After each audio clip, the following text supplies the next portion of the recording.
Monggo, assalamualaikum warahmatullahi wabarakatuh. Sudah 55 partisipan yang masuk.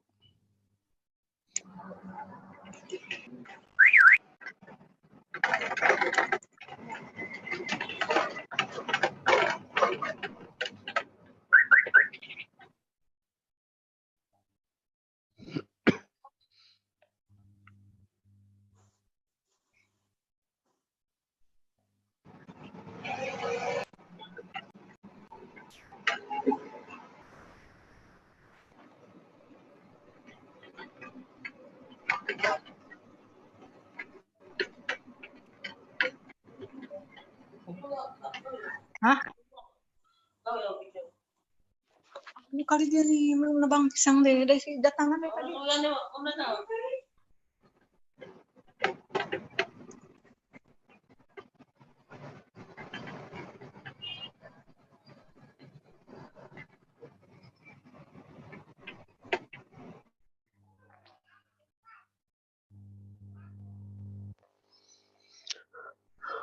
Alhamdulillah sudah hadir Bu Susanti, Pustakawan Madrasah Berprestasi Tingkat Nasional 2017.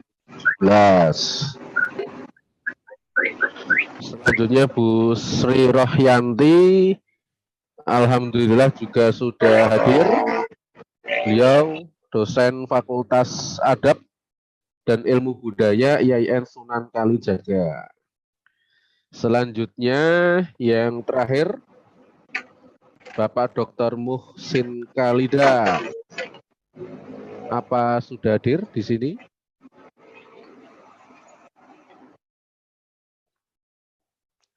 Bapak Muhsin Khalida. Masih sholat, Pak. Masih sholat. Oke, siap. Dua narsum sudah hadir, tinggal Pak Muhsin Khalida.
Setengah, Pak.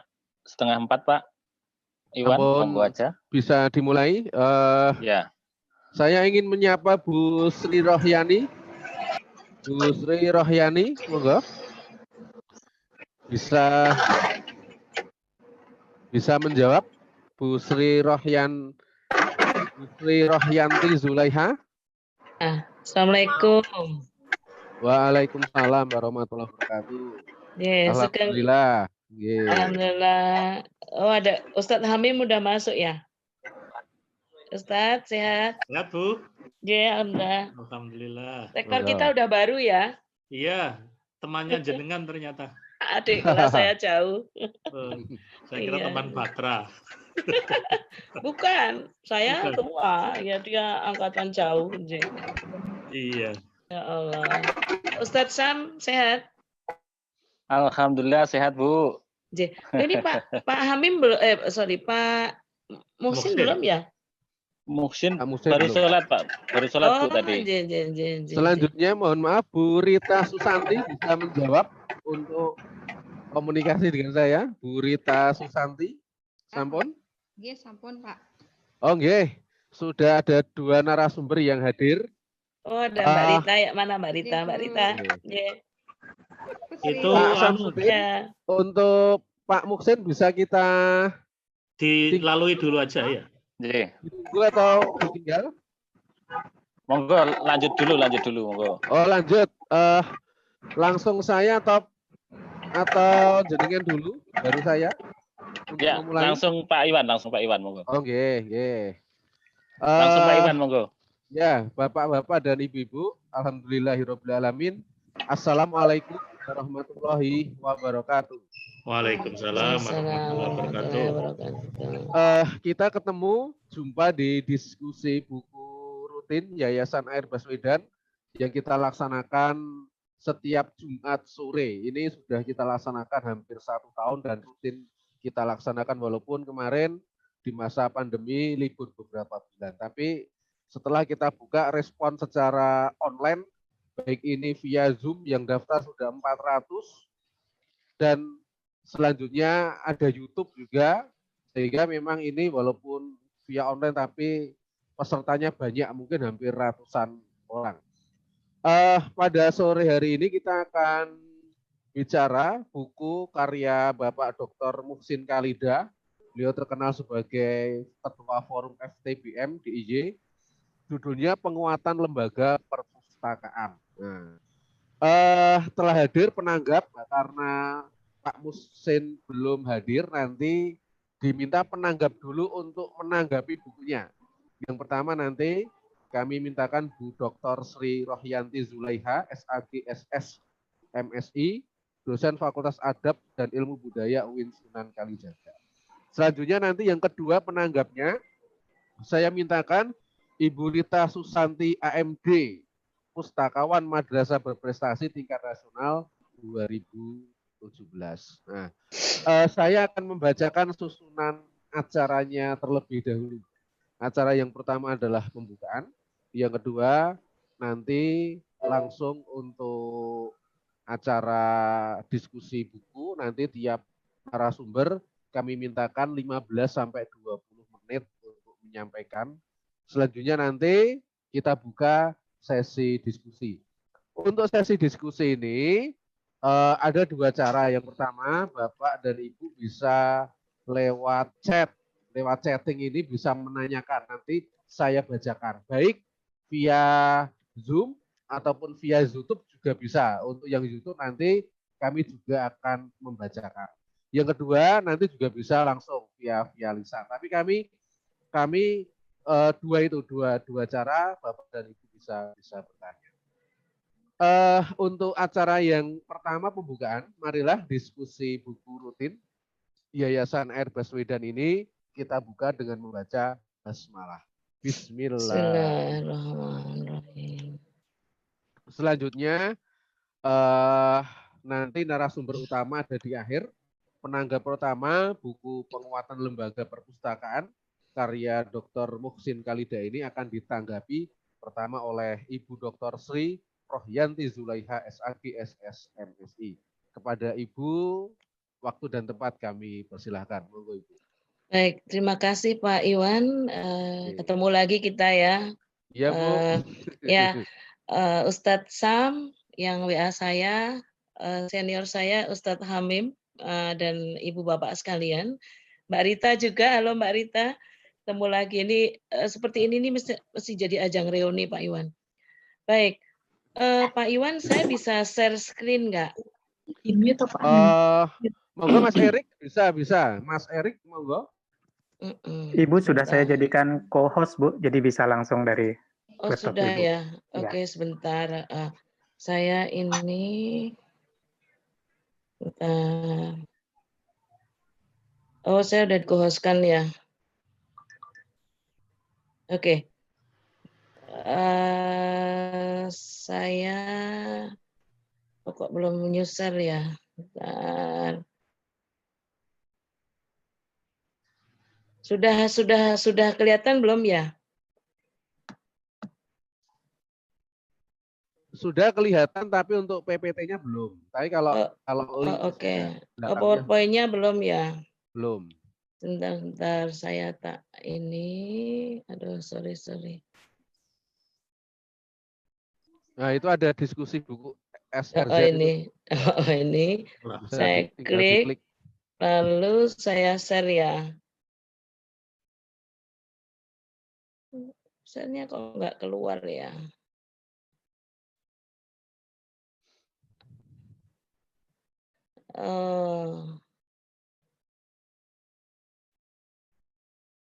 Saya jadi ini juga ya. Oke. Belum Mas, bentar Mas.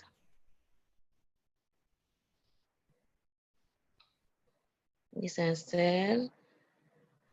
Udah ya? Sudah Ibu, sudah Oke. kelihatan. Baik, baik. Sudah, Bu, sudah. Ibu Bapak sekalian, saya diminta untuk menanggapi dari buku. Buku ini luar biasa ya. Diskusi tentang penguatan lembaga perpustakaan. Nah, ada hal yang ingin saya sampaikan di sini bahwa judul-judul buku yang terkait dengan capacity building dan sebagainya itu memang hal-hal yang baru, walaupun sebenarnya konsepnya udah lama, tapi di perpustakaan yang kemudian di-create sedemikian rupa menjadi sebuah buku yang enteng dan enak dibaca. Ini yang salah satu contoh adalah yang punya Pak Muhsin Khalida ini. Nah, beberapa hal yang terkait buku ini, jadi kalau saya membaca dari buku ini, itu berangkat dari kegelisahan ini, kegelisahan dari penulis bahwa ada konsep membaca ya, iqra di tempat kalau kita orang Muslim itu kan bacalah, jadi ada di situ perintah membaca semuanya dan sebagainya, kemudian sambil menulis juga. Yang kedua ada kegelisahan terkait dengan ketergantungan perpustakaan terhadap instansi pemerintah. Jadi kalau nggak ada dana, pasti perpustakaan itu mati gitu ya. Lalu kemudian mandek berkreativitas. Kadang-kadang stuck. Ini terus mau ngapain sih ini? Aduh, terus diapain ya ini kok nggak ada dan sebagainya. Lalu pengunjung yang sedikit. Di dalam buku ini disampaikan bahwa problem pengunjung yang offline begitu, yang dimaksudkan di buku ini adalah sangat sedikit karena apa? Perpustakaan menjadi tidak menarik gitu ya, belum menarik begitu. Nah, buku ini memberi tawaran solusi, ada 5 poin yang saya baca, bahwa perpustakaan itu dijadikan sebagai penyangga proses pembelajaran dan pendidikan masyarakat gitu ya, long life learning, long life education itu. Kemudian ada tawaran di dalam buku ini adalah sistem kelembagaan yang tangguh. Bagaimana sih membuat kelembagaan perpustakaan itu survive walaupun ada pandemi COVID-19 itu tetap akan berjalan terus dan sebagainya. Lalu yang ketiga adalah jaringan kemitraan yang kuat. Jaringan kemitraan yang kuat. Kemudian yang keempat adalah sinergitas pengembangan gerakan budaya baca masyarakat. Di mana penulis ini kan juga menjadi salah satu tokoh ya yang kemudian diminta untuk bertanggung jawab terhadap gerakan pengembangan gerakan budaya baca masyarakat. Yang terakhir adalah fundraising yang kuat. Ini yang menarik dari buku ini adalah ada kiat-kiat di dalamnya bahwa perlu adanya kompetensi dari pustakawan pengelola itu untuk melakukan fundraising. Nah, buku ini penguatan lembaga perpustakaan, pengarangnya Muhsin Khalida tahun 2020, jadi masih fresh ya, penerbitnya Aswaja. Dan kemudian yang menarik adalah buku ini dikomentari juga, walaupun sedikit komentarnya oleh Pak Sarif Bando, Kepala Perpustakaan Nasional, lalu Pak Nur Haidi Hasan. Nah, testimoni mereka begini. Jadi intinya adalah kata kuncinya adalah patut dibaca. Tapi kalau saya bilang wajib dibaca itu ya. Jadi wajib dibaca begitu, terutama sekali kepada pengelola. Mas Iwan, suara saya jelas ya? Sangat jelas, Ibu. Sangat jelas. Oke, baik. Ya, Pak Sarif Bando menyampaikan sejelas ini. Orangnya. Aduh, gede banget ya. Oke. Pak Sarif Bando itu ada tiga kata kunci ya yang disampaikan bahwa perpustakaan itu bisa kokoh, sekokoh saya gitu ya, dalam mencerdaskan anak bangsa jika didukung dengan pola dan strategi networking dan fundraising yang baik. Jadi ada 2 poin itu. Kemudian Pak Nur Haidi Hasan, beliau sebagai Direktur Pasca Sarjana UIN Sunan Kalijaga Yogyakarta menyampaikan bahwa perusahaan itu jantung lembaga pendidikan, apapun jenis pendidikan itu, dan sebenarnya masyarakat gitu ya, perusahaan yang ada di masyarakat yang sangat instrumental bagi kemajuan ilmu pengetahuan. Maka perlu ditawarkan terobosan kreatif. Nah ini dia. kreatif. Membuat kreatif itu juga susah. Pokoknya kalau udah ke zona nyaman, udah wes ngene wae. Wes ngene wae wong biasane ngene ya, seperti itu. Nah, buku ini apa? Ada lima bab ya, daftar isinya. Yang pertama adalah pendahuluan, kemudian booking, strategi fundraising, kegiatan kreatif, dan terakhir adalah penutup. Di dalam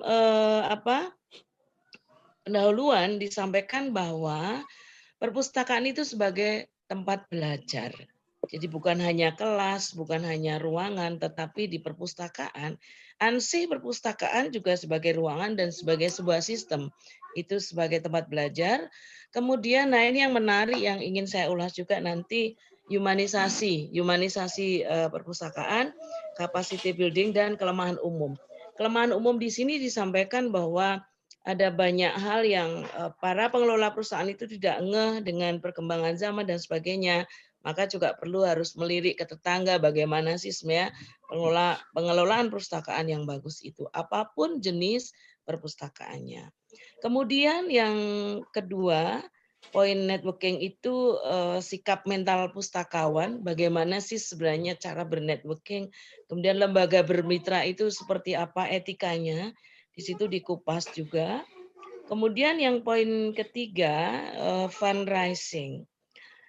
Buku ini menampilkan memang dengan lengkap poin-poin begitu, langkah-langkah fundraising, kemudian teknik fundraising, dan beberapa catatan kecil tentang fundraising. Ada apa sih dengan fundraising itu? Yang berikutnya kegiatan kreatif. Nah, yang menarik juga, jadi buku ini memang selalu menarik ya, bukunya Pak Muhsin ini. Pentingnya kegiatan kreatif. Di dalamnya itu berisi tentang bentuk-bentuk kegiatan kreatif, di mana ketika kita membaca, itu baru ngeh, oh iya ya ternyata ini juga bisa jadi sebuah kegiatan yang kreatif begitu. Hal-hal yang tidak dilihat, ya kita awalnya itu belum ngeh bahwa itu sebuah kegiatan kreatif, ternyata bisa dibuat sebagai bentuk kegiatan kreatif. Nah, penutup itu disampaikan bahwa ini adalah best practice ya dari pengalaman penulis dengan berbagai pengalaman juga yang beliau juga sudah pernah keluar negeri dengan melihat secara langsung bagaimana sebenarnya pengembangan perpustakaan di sana gitu. Nah, untuk itulah buku ini hadir Ibu Bapak sekalian, jadi memberikan pencerahan kepada kita. Nah, kemudian poin diskusi ya menanggapi dari buku ini adalah tentang konten ya, konten. Buku ini komprehensif ya, walaupun sebenarnya dia hanya ya dalam tanda petik hanya menuliskan 3 poin, tetapi komprehensif. Networking, fundraising, dan kreativitas seperti apa gitu. Lalu buku ini ditulis juga berbasiskan pengalaman, data juga, serta fakta. Jadi bisa dikatakan bukan hoax gitu ya, karena memang ada data-datanya, ada sumber rujukannya, bahkan itu adalah pengalaman dari penulis sendiri. Yang berikutnya adalah dengan contoh. Kalau dengan contoh itu kan sudah aplikatif ya, jadi kita sangat mudah mengikutinya. Lalu out of the box ya, berpikir di luar kotak gitu ya, karena seperti yang saya contohkan tadi, beberapa kegiatan yang tidak kita nyana-nyana, oh ternyata itu bisa. Beberapa hal yang bisa dilakukan, yang kok perpustakaan melakukan itu sih, bukan itu, ternyata itu dilakukan oleh perpustakaan. Kemudian sistematis, karena setiap bab itu dia ada unsur 5W1H itu ada masuk di situ. Nah, sekarang kita langsung ke ini ya, dari sisi format ya, review format. Dari jumlah bab halaman, saya pikir kalau standar buku kan 100 begitu ya, jumlah bab 5 itu juga tidak begitu banyak karena memang per babnya tidak banyak banget, tetapi diringkas demikian rupa tapi komprehensif. Kertasnya enteng ya, karena memang kertas apa namanya dipegang-pegang itu enak, diwel-wel juga enak gitu ya. Nah, daftar pustakanya juga ada, KDT, teman-teman tahu KDT, katalog dalam terbitan, itu ada, hanya memang KDT-nya itu memang belum mengacu kepada Perpusnas, ya memang dibuat dengan desain sendiri, tetapi unsur-unsur KDT itu sudah ada gitu ya. Tapi belum lengkap ini ya KDT-nya. Kemudian soal penulis, siapa sih yang tidak meragukan Muhsin Khalida kan? Jadi sudah sangat recommended sekali ketika kita membaca buku perpustakaan yang ditulis oleh Muhsin Khalida. Apalagi beliau juga punya cakruk pintar kan, cakruk pintar di depan rumahnya itu. Dan dari sisi font juga enak sih dibaca, tidak kemeruyuk gitu, fontnya juga font yang familiar dengan kita. Nah, barangkali ini ya, walaupun sebenarnya tagline, insert, kemudian indeks itu memang tidak wajib ketika kita menuliskan buku. Nah, selalu menyisakan bahwa buku ini nanti pasti akan ada terbitannya lagi gitu ya, dengan kemudian diberi tagline yang sangat membangun, kemudian ada insert-nya, bukan insert selebritis ya, tetapi di per bab itu ada insert-nya yang kemudian menjadikan headline dari satu tema itu gitu ya. Kemudian indeks ini juga option sih karena memang susah juga membuat indeks. Kemudian ada beberapa pendapat bahwa buku-buku ya tidak usah diindeks. Tapi kalau saya, indeks ini memang justru sangat penting karena di dalam indeks itu adalah isinya kata kunci yang merujuk kepada halaman di mana kata kunci itu ada, seperti itu. Nah, itu beberapa reviewnya. Nah, saya ingin ini ya menanggapi dari satu bab subbab yang dimasukkan ke dalam pendahuluan, yaitu humanisasi perpustakaan. Wah, ini Pak Muhsin ini bisa jadi buku ini. Yuk kita bikin buku ini, yuk bikin judulnya humanisasi perpustakaan. Keren sekali ini. Saya sangat tergelitik walaupun ternyata bab tentang humanisasi perpustakaan itu sebenarnya disentil sedikit ya, halaman 13 sampai 15 ya. Nah, sebenarnya saya berharap ini bisa lebih di blow up lagi, bahwa apa sih sebenarnya humanisasi perusahaan itu. Kita sudah terlalu sering mendengarkan tentang humanisasi pendidikan, bagaimana membuat proses pendidikan itu mengedepankan aspek-aspek kemanusiaan. Nah, ini menarik humanisasi perusahaan itu. Jadi menemukan kembali ini dengan bahasa saya yang saya rujuk dari berbagai sumber rujukan yang ada, menemukan kembali perusahaan yang manusiawi, jadi memanusiakan manusia, terbuka untuk siapapun. Bahwa di buku ini ada dibilang contoh yang ekstrim, bahasa saya adalah sarungan we oleh mlebu perpustakaan gitu ning sing penting katoan, nah kayak gitu ya. Nah itu. Jadi siapapun itu bisa masuk perpustakaan, kemudian mendekatkan kembali perpustakaan kepada masyarakat. Ini yang kemudian disebutkan dalam buku ini adalah wujud dari humanisasi perpustakaan. Maka muncul kemudian ada taman bacaan masyarakat, perpustakaan keluarga, perpustakaan desa, dan sebagainya. Nah, aspek-aspek kemanusiaan inilah yang kemudian diusung. Hanya memang kurang oke kalau menurut saya. Tetapi buku yang baik itu kan menyisakan persoalan yang kemudian nanti akan menjadi buku baru lagi kan. Bukan Pak Muhsin kalau nggak menyisakan persoalan kemudian jadi buku baru lagi gitu ya. Maka ini salah satu menjadi PR.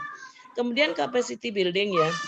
Saya tidak akan mengulas banyak, hanya ingin menyampaikan bahwa capacity building ini kan sebenarnya proses peningkatan kemampuan dan perilaku, skill, attitude, dan behavior dari SDM. Nah, yang diambil dari buku ini ada 3 poin besar itu, yang 3 poin itu mengerucut untuk terwujudnya capacity building, yaitu fundraising, networking, dan kreativitas yang kemudian diramus demikian rupa menjadi sangat detail. Kalau ini dibikin peta konsep 1 lembar itu saya pikir udah sangat lengkap sekali 3 poin ini yang kemudian merujuk ke capacity building. Nah, ini sudah terakhir. Selamat datang buku kecil, bukunya kecil ya, enteng kecil yang akan menambah varian koleksi di dunia kepustakawanan. Sangat mencerahkan, sangat menginspirasi. Walaupun tadi ada beberapa poin yang memang belum dimasukkan, tetapi saya yakin itu adalah memang akan ada edisi yang berikutnya, sehingga akan menjadi lebih sempurna dan lebih sempurna lagi. Buku ini kalau menjadi pegangan bagi pemustaka juga boleh, karena pemustaka itu juga harus mengerti tentang perpustakaan. Juga bagi pengelola perpustakaan dan pusat-pusat informasi, karena di situ ada konsep-konsep yang matang tentang bagaimana penguatan kelembagaan. Nah, ini dia kata kuncinya. Buku ini hadir untuk tidak membuat perpustakaan jadi mati gitu ya. Jadi kalau nggak mau mati ya baca buku ini, terapkan konsep-konsep yang ada di dalam buku ini begitu. Terima kasih, saya pikir itu tanggapan dari saya. Mungkin nanti akan lebih detail lagi karena 3 poin yang dituliskan di sini itu memang sangat luar biasa dan sangat lengkap sekali. Terima kasih, saya kembalikan ke Pak Iwan. Assalamualaikum warahmatullahi wabarakatuh. Waalaikumsalam warahmatullahi wabarakatuh. Terima kasih Bu Siti Rohyanti. Selamat datang Bapak Dr. Muhsin Khalida. Nanti kita kasih di ronde akhir. Nah, 2 penanggap ini nanti akan ditanggapi langsung oleh Pak Dr. Muhsin Khalida. Saya ingin menyapa ini peserta untuk Zoom ini dari seluruh Indonesia. Ada dari Muara Enim, ada dari Toli-Toli, Palu, Banyuwangi, Bukit Tinggi, dan sebagainya.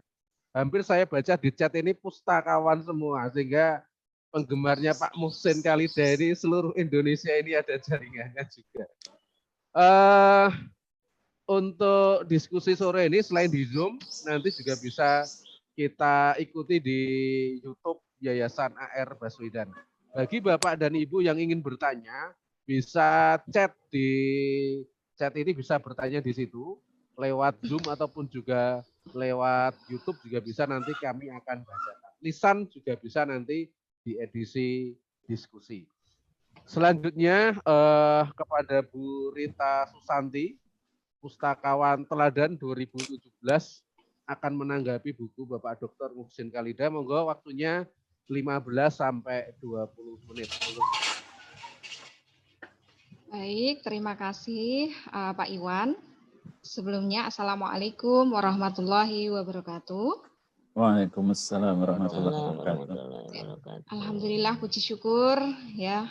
Terima kasih kepada Yayasan AR Baswedan yang telah memberikan kesempatan pada saya untuk bisa hadir di room meeting ini, untuk bisa belajar, menimba ilmu sebagai sebuah pembelajaran penting bagi saya pribadi khususnya.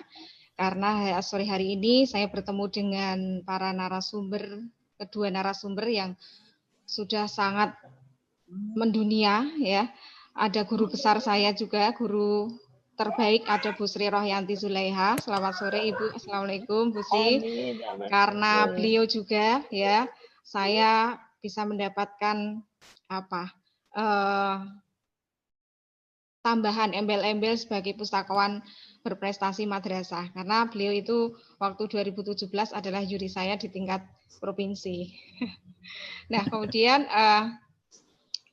saya juga dipertemukan dengan Pak Muhsin Khalida yang sebagai penulis buku yang luar biasa ini.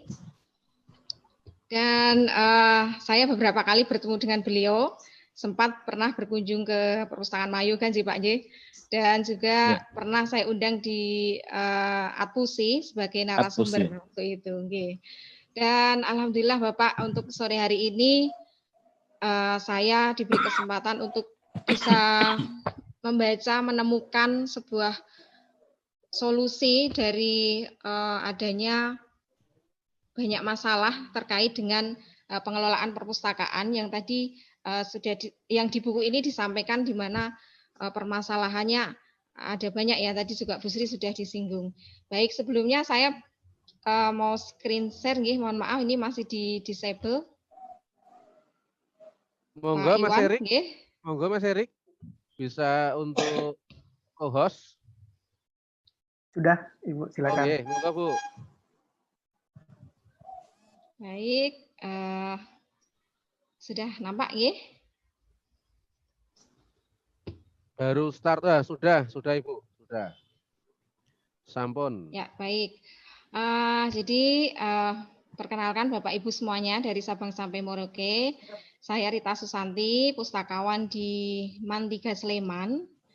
Sejak tahun 2005 sampai saat ini ya, jadi sudah 15 tahun saya di perpustakaan madrasah. Yang hari ini akan bersama-sama belajar dengan Bapak Ibu semuanya. Ada 100 orang ya, yang dari pendaftar ada tadi ada 400-an gitu ya Pak Iwan ya. Luar biasa. Nah, hari ini terkait dengan diskusi buku penguatan lembaga perpustakaan, saya mendahului dengan adanya data ya, data yang berbicara. Memang apa yang disampaikan Pak Musin di buku ini, di latar belakangnya itu saya juga membawanya, menyamakan dengan data yang saya sajikan bahwa Indonesia ini untuk jumlah perpustakaan ternyata itu peringkat kedua di dunia. Ya, ada 164.610 perpustakaan. Namun di sebelah kanan slide itu untuk indeks literasinya, ya, Indonesia berada di posisi 60 dari 61 negara. Jadi ini memang menurut saya ini sebuah hal yang ironis. Perpustakaannya yang terbanyak, tapi indeks literasinya itu paling bawah gitu. Nah,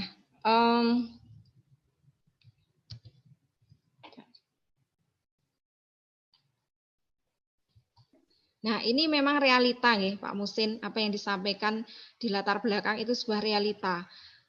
Saya 15 tahun di perpustakaan madrasah itu juga mengalami apa yang disampaikan. Namun alhamdulillah kalau di perpustakaan Mayoga itu semenjak saya masuk 2005 hingga saat ini itu tidak separah apa yang dicurhatkan oleh teman-teman perpustakaan lain. Ya, karena mohon maaf ini ya, saya hari ini mungkin arah pembicaraan saya lebih banyak ke ranah perpustakaan sekolah atau madrasah karena memang saya bidang saya selama ini di perpustakaan madrasah. Jadi nanti apa yang saya sampaikan adalah mungkin best practice dari apa yang sudah ditulis Pak Musin Khalida di buku ini. Kalau tadi Bu Sri Rohyanti menyampaikan terkait dengan ulasan buku sampai mendetail dengan teori-teorinya. Nah, saya akan membawa materi saya ini pada ranah best practice ala Mayoga ya, ala perpustakaan saya dan ala pustakawan yang memang terjun langsung di lapangan sebagai pustakawan. Jadi memang benar ya Pak Musin atas adanya realita ini, kenyataan bahwa kuantitas dan kualitas perpustakaan maupun perpustakaan di Indonesia itu memang seperti itu. Ya, dari jumlah, dari kualitasnya memang belum mendapatkan prioritas penanganan. Nah, ini sebagian besar perpustakaan itu masih bergelut dengan masalah klasik, yakni keterbatasan anggaran dan SDM. Nah, buku yang ada di pelukan saya ini, penguatan lembaga perpustakaan, setelah saya baca semuanya dari awal sampai akhir, memang ini adalah sebuah buku yang sangat solutif untuk memecahkan berbagai persoalan yang memang ada 3 poin penting melalui capacity building, yakni networking, fundraising, dan program kreatif. Ini memang menjadi selama ini yang sering menghantui para pustakawan, khususnya di perpustakaan sekolah bagi saya, dan saya kira juga di perpustakaan yang lainnya, hal ini memang menjadi sebuah tantangan besar gitu. Di mana kalau Pak Ida Fajar itu bilang bahwa pustakawan itu kelemahannya di teknik lobbying gitu ya. Lobbying itu masuk nanti di fundraising ya. Nah, jadi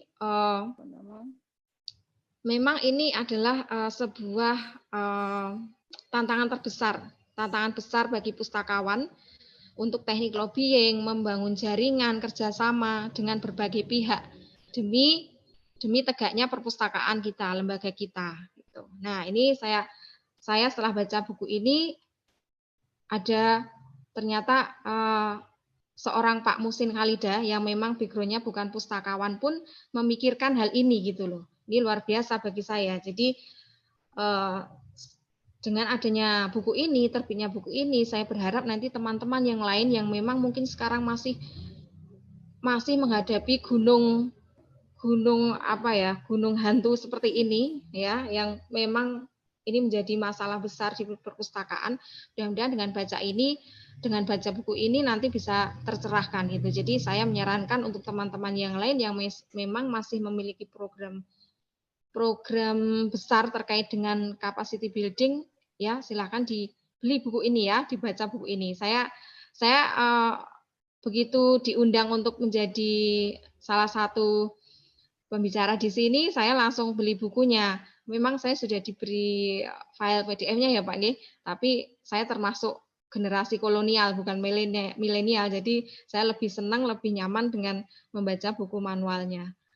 Nah, kemudian Bapak Ibu, saya hari ini sekali lagi tadi saya sampaikan akan saya bawa kepada ranah best practice saya di Perpustakaan Mayoga ya. Jadi apa yang saya lakukan memang ada sudah alhamdulillah ya sebagian besar sudah termuat dalam buku ini. Tadi Pak Musin menyampaikan ada beberapa trik, ada tipnya banyak banget ya, macam-macam program kreatif. Nah, alhamdulillah ya sebagian besar sudah kami lakukan sejak tahun 2005 karena memang membangun perpustakaan itu secara bertahap, tidak bisa bim salah bim kemudian jadi yang terbaik sempurna itu enggak, itu mustahil ya. Jadi memang itu secara bertahap untuk membangun perpustakaan. Nah, kemudian ada beberapa yang memang belum kami lakukan, sudah kami catat Pak Musin nanti ke depan akan menjadi program prioritas bagi perpustakaan di Mayoga ya, di perpustakaan saya. Nah, ini ada contoh beberapa jaringan dan kerjasama yang sudah kami lakukan ya berdasarkan apa yang sudah disampaikan Pak Musin di sini ya, di mana bahwa networking itu adalah sangat penting ya, di mana saat ini perpustakaan itu dalam konteks kekinian itu tanpa batas, perpustakaan itu menjadi tanpa batas, maka perpustakaan dimaknai sebagai sebuah jaringan yang berdiri bersama-sama, bukan sendiri-sendiri. Nah, itulah pentingnya networking, pentingnya jaringan. Untuk itu yang sudah kami lakukan ya adalah jaringan dan kerjasama itu dimulai dari ranah internal ya, baik melalui kepala madrasah, wakil kepala, guru, pegawai. Itu memang harus kita rangkul semuanya ya. Terlebih kepala madrasah nih, nah yang sering dikeluhkan oleh teman-teman perpustakaan sekolah ya, atau mungkin di TBM mungkin juga ya, di mana mungkin Pak Sekdesnya kurang mendukung, Pak Lurahnya kurang mendukung. Lah kalau di ranah sekolah, kepala madrasah, kepala sekolah itulah yang menjadi, saya kira menjadi kekuatan penting ya dalam membangun kokohnya capacity building ini. Nah, kemudian di eksternal ya, dengan orang tua, wali murid ini penting. Jadi Pak Dr. Hamim Zarkasi hari ini juga saya lihat hadir ya. Karena beliau juga Bu, saya hadir di sini Bu Sri. Karena beliau saya dipanggil juga untuk di room meeting ini. Jadi beliau pernah menjadi orang tua wali murid di Mantiga Sleman di Mayoga. Sejak dulu ya Pak Hamim juga mungkin pernah mengalami ada gerakan wakaf buku. Jadi ini memang sifatnya memang dipaksa Bu. Anak-anak kami wajibkan untuk wakaf buku di akhir masa belajarnya di sekolah, di madrasah. Jadi wakaf buku itu wajib, kemudian judulnya sudah kita tentukan. Nah, itu luar biasa ya untuk mendongkrak jumlah koleksi yang ada di perusahaan itu dari program GWB ini sangat sangat membantu. Jadi karena satu anak itu mesti judulnya berbeda, tidak akan mungkin sama dengan anak yang lain. Ya, melalui gerakan wakaf buku, kemudian ada perpustakaan kelas, itu koleksinya juga dari orang tua, dari wali murid gitu. Kemudian dari instansi pemerintah dan swasta, kami membangun jaringan dengan perpustakaan daerah ya melalui JLA, Jogja Library for All, kemudian mulai Bukloan ya, peminjaman buku, silang pinjam ya, silang layan, itu kami lakukan juga sampai saat ini. Nah, kemudian juga dengan dunia usaha umum, pemerhati perpustakaan ya, dengan penerbit buku, kemudian dengan lembaga penyedia teknologi, jasa teknologi informasi, itu kami juga membangun kerjasamanya. Nah, misalnya dengan Kubuku ya, kami mendapatkan bantuan buku senilai 5 juta dalam bentuk buku digital misalnya. Nah, itu salah satu contoh program eksternal yang sudah kami lakukan. Nah, kemudian dengan lembaga pendidikan di sekolah, di pondok pesantren, ini contoh di slide ini adalah anak-anak kami, ya, Mayoga Book Lover, klub pecinta buku kami yang saat itu sedang menata koleksi yang kami tempatkan di MTS 10 Sleman, MTS Babatan Baru, gitu ya. Jadi itu kami menempatkan oase baca di sana, satu rak khusus, kemudian nanti kita isi buku-buku dari Man3, kemudian nanti setiap 3 bulan itu mereka bisa ganti bukunya, kita lukir, gitu ya, kita rotasi, kita lukir. Nah, selain itu dengan pondok pesantren juga ada dengan Bidayatus Sholihin ya, mereka menangani para rehabilitasi narkoba ya. Nah, kami sediakan buku-buku di sana tentang buku-buku keagamaan dan motivasi. Nah, itu beberapa contoh yang sudah kami lakukan. Kemudian, nah kalau terkait dengan fundraising ya ala Mayoga ini memang kalau di lembaga negeri selama saya di Man3 memang belum jarang untuk fundraising itu dalam bentuk dana. Jadi kami seringnya adalah bantuan dari pihak luar itu dalam bentuk penguatan sumber daya informasi. Yang lebih sering adalah berupa buku. Ya, pernah ya kami mendapatkan kiriman dari Kedutaan Amerika. Itu memang kita mengajukan proposal. Kemudian ke Perpusnas, ya lumayan itu Bu, yang dari Perpusnas itu ada 1000 eksemplar. Nah, 500 judul, setiap judulnya ada 2 eksemplar. Kemudian dari Litara Foundation ini khusus untuk buku-buku anak-anak ya. Nah, kemudian ada Balai Bahasa, ini memang rutin kami selalu dikirimi buku-buku yang terbitan terbaru dari mereka.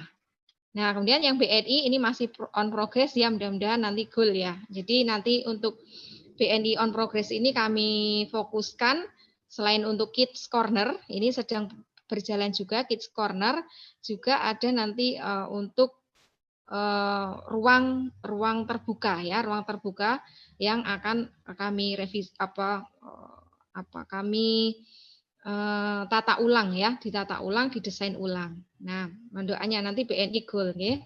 Nah, terkait dengan berikutnya kiat pemberdayaan ya, program kreatif kami tuangkan dalam 5 kiat di sini. Ya, ada kiat pertama meningkatkan keberpihakan manajemen madrasah pada pengelolaan dan pengembangan perpustakaan. Jadi di sini pentingnya pengelolaan perpustakaan itu secara kelembagaan ya, yang kami laksanakan di Man3 adalah struktur organisasi kepala perpus itu langsung di bawah kepala madrasah. Nah, itu nanti akan berimbas panjang ya dari struktur itu. Kemudian juga ada terjaminnya dana rutin, Bu. Jadi setiap tahun kami selalu ada dana rutin baik untuk pengadaan buku maupun untuk kegiatan literasi di madrasah kami.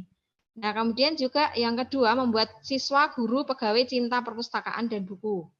Nah, ini adalah melalui yang pertama adalah melalui desain ruangan. Desain ruangan kami buat seperti yang di tampilan ya, mungkin bisa dilihat memang warna-warni gitu ya. Jadi kami orientasikan bahwa desain dan penataan pewarnaan ruangan kami adalah sesuai dengan pemustaka kami, customer kami ya, di mana customer kami untuk sekolah SMA Madrasah Aliyah adalah mereka masih usia yang las-lasan ya, antara 15 sampai 17, di mana ya kita tahu usia remaja itu yang masih las-lasan inilah ini yang penuh warna ya. Jadi kami harapkan kami punya tujuan ketika mereka masuk perpus itu mereka menemukan dunia mereka. Oh, ini loh, ini gue. Jadi inilah saya ketika masuk perpus itu mereka menemukan dunianya.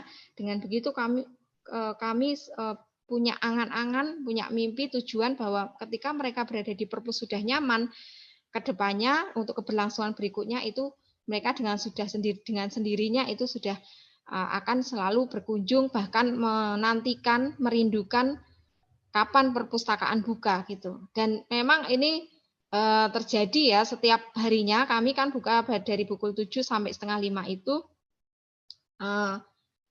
Ketika jam setengah 5 harus pulang, mereka itu harus kita usir-usir gitu loh, sampai mohon maaf harus mematikan lampu secara terpaksa, mereka baru keluar gitu. Nah, jadi saya kira alhamdulillah ya di perusahaan Mayoga ini memang selalu ramai, selalu riuh oleh anak-anak gitu. Dan itulah yang membuat kebanggaan bagi kami para pengelola bahwa apa yang kami lakukan ya dari program kiat pemberdayaan itu dirasa dibutuhkan oleh anak-anak gitu. Nah, kemudian ada program unggulan, ya. Ada banyak program unggulan alhamdulillah yang sudah kami lakukan, termasuk di apa yang disampaikan Pak Musin di bukunya, ya. Ada klub pecinta buku, kemudian ada klub cinta buku, kemudian ada pemilihan best reader, Raja Ratu Perpustakaan, kemudian ada berbagai lomba dalam rangka memperingati Hari Perpus, Hari Buku, itu juga alhamdulillah sudah kami lakukan Pak Musin ya. Nah, kemudian juga kami memiliki ini Bu, 18 langkah sakti peningkatan minat baca. Nah, mohon maaf tidak bisa saya sebutkan satu persatu di sini ya. Ada 18 langkah saktinya. Wah, langkah saktinya kayak apa? Jurus saktinya kayak apa? Nanti bagi yang Bapak Ibu penasaran, nah nanti bisa menghubungi saya lebih setelah acara ini ya. Atau mungkin bisa bertanya pada hal lainnya. Nah, kemudian ada yang keempat, menetapkan PPMB, pengembangan penalaran dan minat baca. Jadi sejak tahun 2000 ini PPMB sudah kami lakukan dan ini menjadi salah satu, memang ini menjadi penelitiannya Bu Sri Rohyanti ya, disertasinya Bu Sri tentang PPMB ini. Jadi sungguh tentang PPMB adalah sebuah solutif, sebuah program muatan lokal yang sangat membantu ya terkait dengan bagaimana meningkatkan minat baca anak-anak, bagaimana mereka senang dengan buku, senang ke perpustakaan, itu kami cover dalam mata pelajaran Mulok PPMB ini. Nah, kemudian yang terakhir ada peningkatan kualitas SDM pengelola ya. Ini mungkin ya hingga kami berdua di Perpustakaan Mayoga ada 2 pustakawan Bu, dan alhamdulillah selama 2 tahun berturut-turut kami bisa lolos di tingkat provinsi, kemudian menjuarai sebagai pustakawan madrasah berprestasi tingkat nasional 2017 dan 2018. Ya, ini salah satunya memang dari peningkatan kualitas SDM di Man3 itu sangat didukung. Nah, ini sangat mendukung. Nah, sebelum saya akhiri, ini ada beberapa galeri yang mencerminkan bagaimana aktivitas di perpustakaan, bahwa tempat kami sudah menjadi seperti multipurpose ya, library maker space. Jadi apapun bisa dilakukan di perpustakaan. Ada pertemuan pramuka, ada wisuda virtual, ada shooting, ada pramuka, ada wardah ya. Ini wardah, dari wardah juga ada untuk pelatihan make up ya, make up, jilbab, itu kami fasilitasi. Pokoknya di Man3 itu, di perusahaan Man3 itu sudah kayak, saya kira hingga akhir-akhir ini sudah seperti ruang serbaguna gitu. Jadi semua kepentingan, semua keperluan bisa dilakukan di perusahaan ini ya. Everything can do it ya, everything can do it di perpustakaan Mayoga ini. Nah, kemudian itulah ya yang menjadikan sebuah kebanggaan bagi saya, pustakawan pribadi khususnya, bahwa di perpustakaan itu tidak sendirian. Kalau mungkin sekarang kita menemukan para pustakawan yang masih merasa terpinggirkan, merasa dikucilkan, ya alhamdulillah kalau di Man3 itu tidak terjadi. Kenapa? Jadi kenapa sampai 15 tahun saya betah di sini sebagai honorer, Bu? Karena memang luar biasa, suasananya sangat kondusif, kemudian senantiasa bertemu dengan orang-orang pilihan ya, yang masuk ke perpus itu berarti manusia-manusia pilihan gitu. Kalau bukan manusia pilihan, mungkin para guru, para siswa mungkin larinya bisa ke kantin, bisa larinya ke mana ya, jajan di luar gitu ya, atau jalan-jalan di luar ya, tapi mereka senang di perpustakaan. Nah, itulah sebuah hal yang membanggakan, yang menjadi kenyamanan bagi seorang pustakawan di Mayoga. Ini berkat dari apa yang sudah kita lakukan, apa yang kita upayakan dalam memberdayakan perpustakaan kita. Nah, terakhir Pak Musin, terima kasih Pak Musin sudah menuangkan semua ide, semua gagasan, solusinya bagi kami para pelaku di lapangan ya terkait dengan networking, fundraising dan program kreatif. Ini Pak Musin sudah memberikan solusinya, memberikan pencerahan untuk kami, sangat solutif, inspiratif dan wajib dibaca. Mungkin dari kami cukup nih Pak Iwan ya. Ini sudah lebih dari 20 menit ya kayaknya ya. Oke, Bu. Oke. Ya. Mohon maaf, terima kasih. Dan saya akhiri. Assalamualaikum warahmatullahi wabarakatuh. Oke, waalaikumsalam warahmatullahi wabarakatuh. Terima kasih kepada Bu Sri Rohyanti dan Bu Rita Susanti atas tanggapannya terhadap buku dari Pak Muhsin Khalida yang berjudul Penguatan Lembaga Perpustakaan. Untuk PPT-nya Bu Rita bisa dimatikan? Oke, matur nuwun. Selanjutnya langsung kepada penulis bukunya Bapak Dr. Muhsin Khalida. Monggo waktunya dipersilakan untuk menanggapi Bu Rita juga Bu Sri dan juga menyampaikan apa yang akan disampaikan berkaitan dengan buku yang ditulis. Monggo. Terima kasih. Terima kasih. Bismillahirrahmanirrahim. Assalamualaikum warahmatullahi wabarakatuh. Waalaikumsalam warahmatullahi wabarakatuh. Pertama saya ucapkan hamdan, syukron, wassalaman. Ibu Sri Rohyanti, teman dan guru saya, sering uji bareng. Mbak Rita, kemarin ini, diplomasinya saya kurang jadi harus beli. Harus beli. Kalau diplomasinya saya Pak narasumber langsung saya kirim seperti Bu Sri Rohyanti. Aku dikirim loh. Pak. Oh. Iya. Nah, ini kelemahan pustakawan, Pak. Nggak bisa lobby nih. Ya, banyak yang saya kirimi di beberapa tempat karena yang royaltinya saya kirim semua untuk untuk cuma-cuma ya. Saya kirim ke teman-teman gitu. Oke, jadi dan terima kasih Yayasan AR Baswedan. Ini baru pertama kali. Kemudian nanti minggu depan di Cilegon ya, tapi tim teman-teman dari Perpustakaan Masyarakat.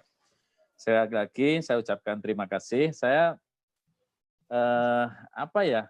ini Bu Sri Rohyanti mulai Bismillah sampai Alhamdulillah ini nampaknya khatam ini buku saya.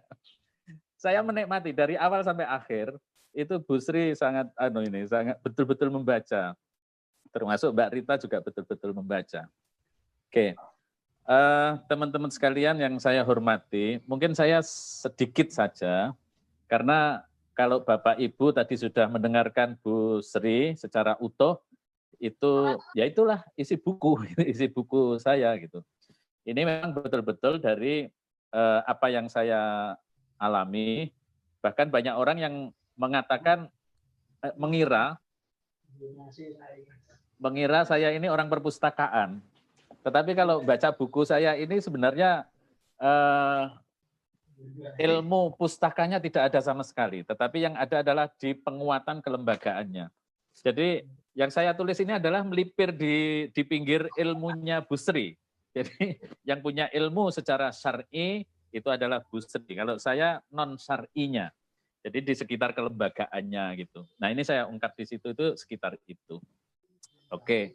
Saya mencoba untuk Mbak Rita dulu ya.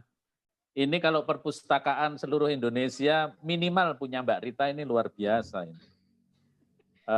Saya kira perpustakaan harus punya satu orang lah minimal itu ya. Yang kreatif, yang mau istikharah betul untuk menemukan kreativitas itu ya.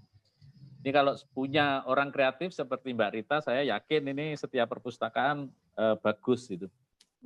Saya sangat terkesan ketika saya beberapa kali ke mannya Mbak Rita ini.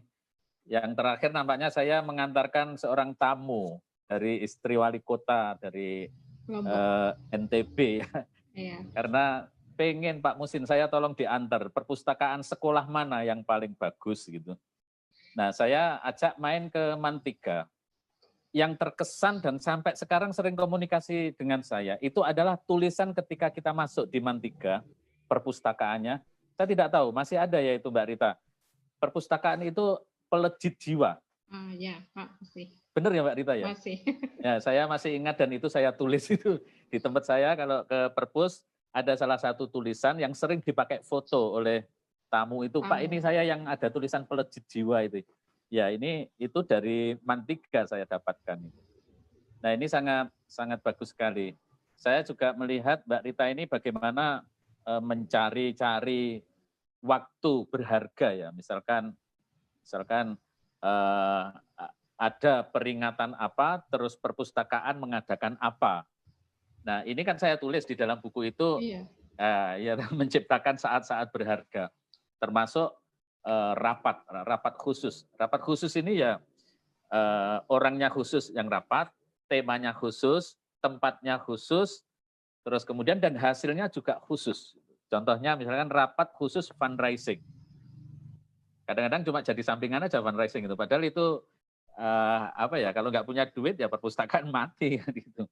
Nah, terus kemudian ada misalkan networking, khusus membicarakan networking. Ini harus ada kalau bisa di perpus itu. Kalau enggak ya betul-betul akan mengalami ada perpus on off itu. Saya tulis sedikit di situ.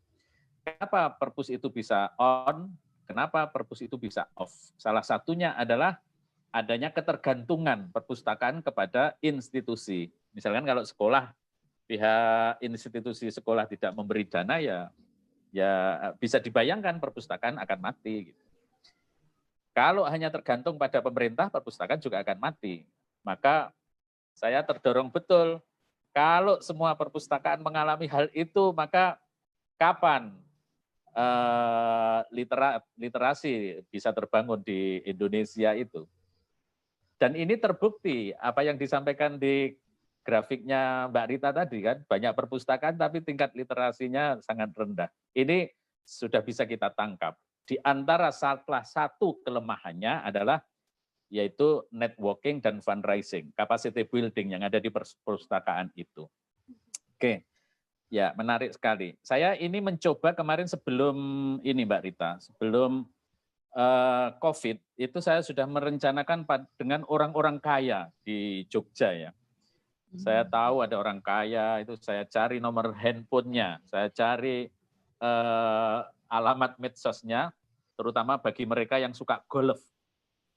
Ini gimana ya, kalau Coca-Cola sudah biasa ya, Coca-Cola peduli gitu, sering gitu ya, McD peduli pada budaya baca ya. Saya pengen ada ini, golf peduli perpustakaan. Ini kita rapat berkali-kali menemukan ide itu. Nah ini salah satu kegiatan fundraising di dalam perpustakaan. Memang gini Mbak Rita, yang kita harapkan dari fundraising itu memang bukan hanya dana tetapi juga sumber daya non dana termasuk buku dan lain-lain. Oke, menarik sekali tadi dari Mbak Rita. Ini Mbak Rita yang 8 langkah sakti, ini saya kira jangan disembunyikan, wujudkan aja dalam sebuah buku. Nanti ini mesti laris ini ya. 18 loh Pak, bukan 8 loh. Oh iya 18 langkah sakti. Ya, iya. Kalau saya kan cuma 2 saja ini di dalam buku. Tapi kalau 18, oh ini luar biasa ini. Oke, terima kasih Mbak Rita ya. Iya Pak, sampai-sampai. Ya. Oke, ini selanjutnya Bu Sri ya. Bu Sri, wah terima kasih Bu Sri. Saya kemarin sudah mengontak supaya apa ya yang bisa kita kerjakan bersama ya. Ini kita sudah menemukan Bu Sri, yaitu di pendahuluan ya, humanisasi perpustakaan itu ya. Ini saya sebenarnya terdorong oleh ini. Kenapa ya ada perpustakaan itu dipakai untuk ini, rumah kelelawar dulu di Pasuruan itu. Ada, orang nggak berani masuk, murid nggak berani masuk, karena perpustakaannya ada lowonya, ada kelelawar. Ya, udah dimujahadai, sudah dicarikan menyan, ternyata nggak mau lari itu. Nah, tapi ternyata, nah ini saya kira mengalami dehumanisasi dalam perpustakaan itu. Nah, saya terima tantangannya, nanti bisa menulis tentang ini dan diperbanyak. Saya sudah memulai, Bu Sri, yaitu buku yang berjudul social skill perpustakaan. Nanti Bu Sri saya kirimi. Ini saya tulis dengan beberapa mahasiswa S2 karena saya ngajar di bidang itu. Ini menarik. Saya ingat ini, wah ini harus kita tulis ini gitu. Oke, saya kira ini juga saya mencatat Bu Sri, yaitu ya tidak hanya patut dibaca, ini wajib, ini sama dengan Mbak Rita. Terima kasih, semoga meningkatkan pasar buku saya. Oke, saya kira masukannya sangat menarik. Nanti untuk ini dicetak sekitar 2.000 buku, dan untuk marketing memang dipegang oleh teman-teman di perusahaan. Tetapi kalau Bapak Ibu ingin membaca lengkap, itu memang ada proses sekarang, proses di e-book-kan oleh Perpusnas. Nanti insya Allah dalam waktu dekat bisa dibaca secara online. Terus kemudian ya di 3 bab yang saya tulis itu, yang pertama tentang pentingnya pendahuluan itu yang tadi sudah disampaikan Bu Sri. Terus kemudian kiat-kiat dan strategi networking itu diantaranya ada basis ya, menciptakan basis perpus gitu. Sekarang saya kira sudah banyak kemajuan perpustakaan di Indonesia ini luar biasa. Di Jogja aja lah, di Jogja ini luar biasa. Perpustakaan memiliki basis macam-macam. Ada perpustakaan basisnya pertanian. Kalau di daerah pegunungan ada perpustakaan berbasis industri kayu gitu. Terus kemudian macam-macam. Ini maksudnya basis itu. Kalau di tempat saya pribadi, perpustakaan kita adalah berbasis menulis. Jadi para pemustaka itu gratis menggunakan WiFi di tempat saya, tapi hanya 2 jam saja. Jam yang ketiga dia wajib menulis. Apa yang ditulis? Apa saja. Yang penting pulang harus meninggalkan tulisan. Ini salah satu basis dari perpustakaan itu. Terus kemudian saya kira ada bagaimana mengenal teman perpus dan mengenal pesaing, terus menajamkan visi, terus menentukan saat-saat berharga seperti yang disampaikan Mbak Rita tadi, terus tetap dekat dengan pemustaka, tetap dekat dengan mitra dan lain-lain. Terus fundraising. Fundraising ini saya lakukan ketika memegang sebuah lembaga di pondok pesantren ya. Fundraising itu bukan mengemis. Kalau perpustakaan membawa map datang ke sebuah lembaga institusi mana, perusahaan itu mengemis. Fundraising itu mengemas. Jadi bedanya hanya sedikit sekali. Dan hasil mengemas dengan mengemis itu berbeda. Rasanya beda, besarnya beda, gengsinya juga beda. Saya terkadang ketika menjadi tenaga fundraising juga berdandan. Kadang-kadang saya berdasi, karena siapa yang mau saya datangi, yaitu seorang direktur perusahaan. Kalau saya ditanya, ya saya direktur perpustakaan gitu. Nah, sama-sama ketemu direktur, kan saya harus menyeimbangkan antara baju saya dengan bajunya Pak Direktur. Gitu. Nah, ini salah satu strategi fundraising ya. Tetapi konsep fundraising itu begini, supaya lihat perpustakaan kita, buka hati, kemudian terenyuh setelah melihat perpustakaan kita, dan yang terakhir adalah buka dompet. Tetapi kalau mata dan hati ini sudah terbuka, saya yakin otomatis dompet itu tanpa dibuka akan membuka sendiri, sehingga orang peduli, orang senang untuk melakukan kerjasama dengan perpustakaan itu. Nah, ini konsep apa ya, fundraising itu, buka mata, buka hati, buka dompet gitu. Jadi memang tulisan saya kadang-kadang agak saya bikin seliar mungkin, sesederhana mungkin supaya bisa dibaca sambil naik kereta api gitu ya. Nah, kemudian yang ketiga, ini ada beberapa kegiatan kreatif. Kita itu mengadakan gerakan kampanye namanya minat baca, mengajak orang membaca, mengajak orang supaya dekat dengan buku. Nah, kenapa judul kegiatan kreatif ini saya masukkan? Nah, terkadang itu kita jarang sekali berpikir bagaimana mengadakan kegiatan supaya pemustaka itu hadir di perpustakaan. bukan menciptakan minat baca, tetapi menciptakan minat hadir. Sehingga saya mencoba untuk di beberapa, ini ada yang dari beberapa negara. Oh, ini menarik ini harus saya ungkap di lembaga-lembaga perpustakaan itu. Kalau bisa kegiatan memang ada kegiatan-kegiatan kreatif. Yang dikelola Bu Sri Rohyanti ini luar biasa di UIN Sunan Kalijaga. Itu ada kafe di perpustakaan, tempat duduknya juga ada bantal gitu ya. Apalagi sekarang sudah ada layanan khusus difabel dan lain-lain. Ini sangat menarik sekali. Masukan dari Bu Sri Rohyanti, terima kasih, nanti akan kita perbaiki di edisi berikutnya. Saya kira itu Mas Sam, saya kira. Terima kasih semuanya dan semoga manfaat untuk gerakan perpustakaan yang ada di Indonesia. Assalamualaikum warahmatullahi wabarakatuh. Amin. Waalaikumsalam warahmatullahi wabarakatuh.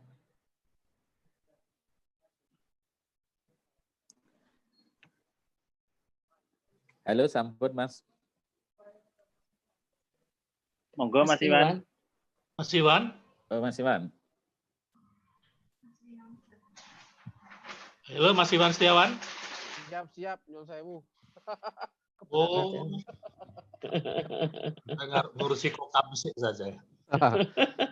Matur nuwun kepada Pak Muhsin Khalida.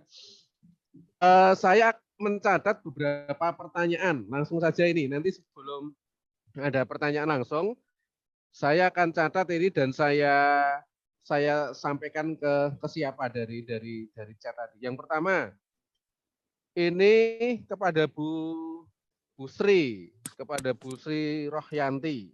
Nah, pertanyaannya tadi Ibu menyampaikan bahwasanya katalog dalam terbitannya bukunya Pak Muhsin Khalida itu belum memenuhi sesuai dengan Perpusnas. Nah, tadi itu. Belum syar'i. Ya, monggo nanti disampaikan itu apa yang mungkin yang syar'i yang gimana gitu. Yang kedua, ini dari Bu Eni Nurozak. Ini pertanyaannya kepada Bu Rita Susanti atau mungkin juga semuanya boleh. Bagaimana mengembangkan sumber daya manusia perpustakaan yang oke dan bagaimana pengurus perpus ini mampu melahirkan karya ilmiah mungkin di dalam bidang perpustakaan gitu. Pertanyaan yang ketiga juga kepada Bu Rita. Bagaimana mengenalkan perpustakaan yang indah seperti di Mantiga ini dan bagaimana caranya kepala sekolah itu benar-benar mensupport kegiatan perpustakaan. Nah, ini mungkin pertanyaan praktis dan penting. Yang terakhir kepada Pak Dr. Muhsin Khalida. Ini banyak yang menanyakan, Pak, bagaimana cara mendapatkan bukunya? Nah, itu. Bukunya di mana? Itu monggo bisa dijawab. Yang pertama kepada Bu Sri, selanjutnya Bu Rita, terakhir kepada Pak Muhsin Khalida. Baik, langsung ya Pak Iwan. Iya, langsung Ibu. Ya, saya share lagi nih ya. Ini kuliah 2 SKS. Jadi tadi menarik ya ada pertanyaan KDT. Sebenarnya kalau tentang isi ya, tentang konten itu sudah luar biasa ya, tidak diragukan lagi. Yang selalu saya lihat dari kekuatan keilmuannya itu luar biasa. Nah, tadi ada pertanyaan tentang KDT ya, bukan KDRT ya, KDT. Katalog dalam terbitan. Ini slide-nya bisa kebaca ya? Bisa Ibu, bisa. Oke, baik. KDT ini katalog dalam terbitan atau dalam bahasa asingnya itu CIP ya, Cataloging in Publication, di mana di dalam KDT itu berisi deskripsi bibliografis yang dihasilkan dari pengelolaan data yang di mana dicantumkan pada halaman verso sebagai kelengkapan penerbitan. KDT ini penting untuk penerbit, untuk proses bank data dan sebagainya terkait dengan buku yang diterbitkan ini dan diikuti dengan ISBN. Nah, ini bicara itu. Nah, saya screenshot dari Perpusnas tentang KDT. Untuk masa sekarang ini di mana semuanya sudah online dan sebagainya, abaikan tentang indentasi yang harus menjorok ke sini ke situ dan sebagainya. Dulu kita pernah diskusi ya Pak Musin ya. Apa ya harus kayak begitu katalog itu? Tidak. Katalog itu sekarang sudah banyak berubah. Tidak seperti harus ukurannya dan sebagainya, harus kayak gini dan sebagainya, harus indens masuk ke kanan berapa ketukan dan sebagainya. Yang penting apa? Esensi unsurnya. Nah, ini ya, kita lihat ada pengarang, ada judulnya, kemudian ada kalau itu ada penerjemah dan sebagainya, kemudian daerah publikasi. Di mana sih dia? Kota terbitnya, penerbitnya dan tahun berapa, kemudian daerah ini deskripsi fisik ya, ada sampai berapa senti dan sebagainya begitu. Nah, yang penting lagi adalah ada tracing-nya. Jadi subjeknya begitu ya. Jadi kalau di KDT itu sudah lengkap, maka ketika buku ini masuk ke perpustakaan dan diolah salah satunya, maka sebenarnya pustakawan gaweannya jadi lebih enak ya, nggak usah cari katalognya lagi, nggak usah cari klasifikasinya lagi gitu ya. Debat tentang klasifikasi juga banyak debatable ya. Tetapi paling tidak klasifikasi ini akan membantu pemustaka dalam temu kembali informasi di perpustakaan. Itu yang pertama. Saya nambah lagi sedikit ya Pak Iwan ya, Pak Musin ya. Barangkali teman-teman juga udah tahu. Saya ingin bercerita saja di teori. Dulu saya pernah ngajar tentang penerbitan dan perbukuan, di mana di situ ada anatomi buku ya. Bisa nggak ini? Nah ini dia. Anatomi buku, walaupun sekarang itu sudah dilanggar, banyak dilanggar ya, banyak lebih kepada dimodifikasi dan sebagainya. Sebenarnya bagian besar dari buku itu adalah apa? Yang pertama pendahulu, kemudian yang kedua nas, yang ketiga penyudah, yang keempat adalah bagian lain. Nah, kemudian di sini ada juga di pendahulu itu ada 10 sebenarnya. Tapi kita lihat sekarang banyak tidak diambil seperti itu. Jadi hanya diambil berapa saja, jadi tidak 10. Ada halaman pancir, judul, balik halaman judul, sampai kemudian san wacana atau acknowledgement, kemudian pengantar. Jadi beda antara acknowledgement dengan pengantar dan prakata itu beda kalau di dalam teori begitu. Nah, nas itu ya isinya buku, bab 1 sampai sekian itu. Jadi ada tadi networking, fundraising, kemudian kegiatan kreatif.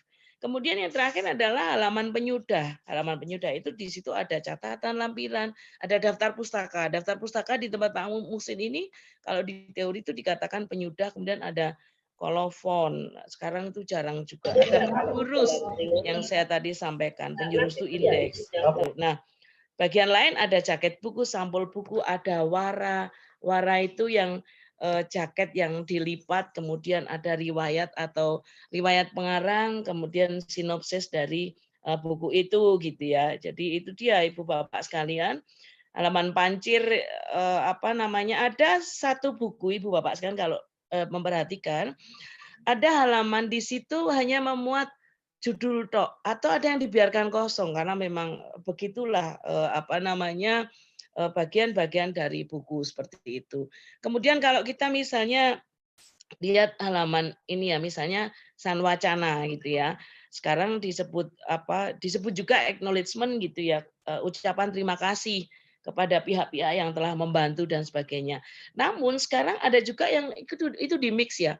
Di kata pengantar itu di mix kata pengantar, kemudian sejarah buku itu sampai kemudian ucapan terima kasih, jadi begitu. Sebenarnya itu dipisah-pisah, tapi nggak salah juga sih. Kalau memang kita mau ngikutin dari sebuah anatomi buku yang benar, apapun isi buku itu, gitu ya, maka ya ikuti seperti itu. Jadi itu Pak Iwan bonus penjelasan tentang anatomi buku karena itu terkait dengan KDT yang ditanyakan tadi. Terima kasih. Matur nuwun Bu Sri Rohyanti. Selanjutnya kepada Bu Rita Susanti, monggo berkaitan dengan beberapa pertanyaan tadi. Oke. Terima kasih Pak Iwan untuk pertanyaan bagaimana mengembangkan SDM perpustakaan. Jadi dalam buku profil kami sudah dituangkan bagaimana peningkatan kualitas SDM pengelola yang kami mulai dari pemilihan kepala perpustakaan yang berqualified. Jadi kalau saya sampai saat ini masih sering mendengar keluhan banyak teman di perpustakaan sekolah atau madrasah yang mengeluhkan bahwa kepala perpustakaannya itu hanya untuk memenuhi jam. Jadi saya sering sedih kalau mendengar curhatan seperti itu. Jadi kalau di Mantiga, alhamdulillah sejak saya masuk tahun 2005 sampai saat ini itu seperti itu tidak terjadi. Jadi memang madrasah pihak manajemen madrasah itu sudah mempunyai patokan standar bahwa siapa yang berhak menjadi kepala perpustakaan itu kita sudah punya semacam